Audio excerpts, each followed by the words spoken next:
Le cycle de l'eau. Vu de l'espace, la Terre apparaît comme une sphère bleue. Elle mérite le joli nom de planète bleue. Pourquoi est-elle bleue vue de l'espace? La réponse est simple.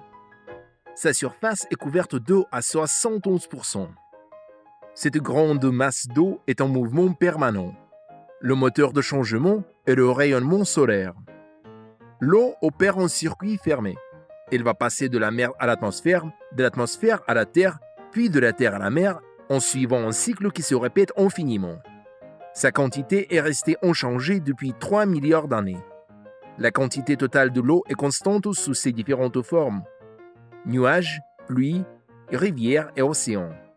Regardons le cycle de l'eau dans la nature.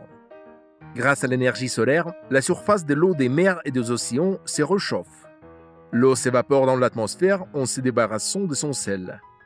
Au contact de l'atmosphère, la vapeur d'eau se refroidit et se transforme en gouttelettes qui vont former des nuages. Sous l'impulsion des vents, les nuages se déplacent dans l'atmosphère. Les nuages s'alourdissent et retombent sur le sol sous forme de pluie, de grêle ou de neige.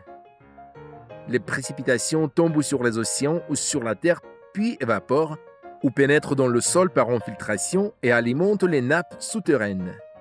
Les eaux souterraines alimentent les sources ou retournent dans les océans. L'eau qui ne parvient pas à s'infiltrer directement dans le sol ruisselle le long des pentes pour se jeter ensuite dans les lacs et les rivières. Cette eau suivra leur cours pour rejoindre les mers et les océans. Le cycle de l'eau en bref. Grâce à l'énergie solaire, la surface de l'eau des mers et des océans se réchauffe. L'eau s'évapore dans l'atmosphère.